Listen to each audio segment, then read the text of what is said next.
As victims emerged from the disaster zone, they brought with them tales of both terror and heroism. Though moving and poignant, for the purposes of this report we cannot diverge to dwell on them. There is one story, however, that though unverified serves as an example of British resiliency. Buckingham Palace ceased to be within the first minute of the event. But direct news of this took several hours to reach the outside world, as it came from those picking their way towards safety, who were met by rescuers and then conveyed back to the front line.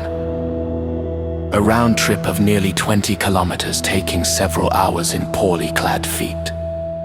But as reported, when the venerable building vanished, and being 5 stories high with more than 400 staff in attendance, many were killed by the fall to the ground or by those who fell from above them.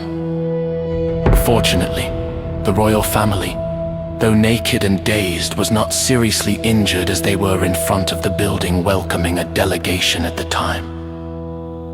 Instantly, the remaining staff converged on scene as the royal guard, now without weapons nor their famous uniforms, gathered in a circle around the royals and stood ramrod straight, and as implacable as always until preparations were made to move them to safety.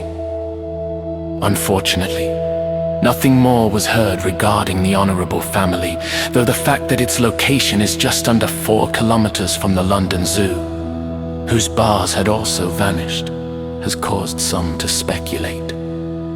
Connected topically to the royals, it was almost simultaneously discovered that the crown jewels that were protected in the Tower of London, not 5 kilometers away, had survived relatively unscathed in their cut form, though their golden settings had vanished completely. This provided yet another crucial clue to the operation of the event, as there was growing evidence that though anything man-made had vanished, the dividing line between what was manufactured and what was simply assembled or brought together was often blurry.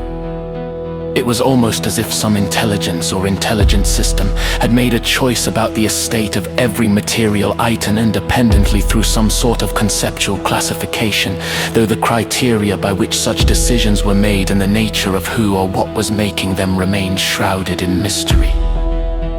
Made even more mysterious considering that all of our computers combined would have been unable to arrive at that many determinations so quickly. Here, it should be noted that while this report focuses on the logistic specifics of the event and our response to it, these understandings are a dispassionate framework laid across the greatest tragedy in all of human history. By magnitudes, more people died in the first hour than ever before in such a small span of time, many of them horribly and in front of those they loved, and the number of injured within the zone included almost everyone lucky enough to have avoided outright demise.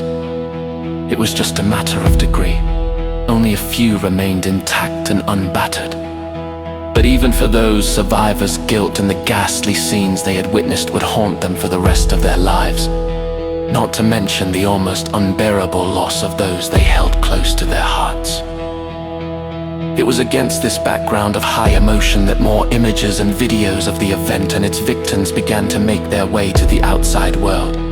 Sporadically at first, then a rush, and finally a cacophonous deluge, as every news outlet and social media platform was pouring out information, misinformation, learned speculation and conspiracy theories. The usual suspects were blamed: act of God, terrorists and aliens, as well as governments, supervillains, the Illuminati, mass hallucinations, or perhaps a new disease.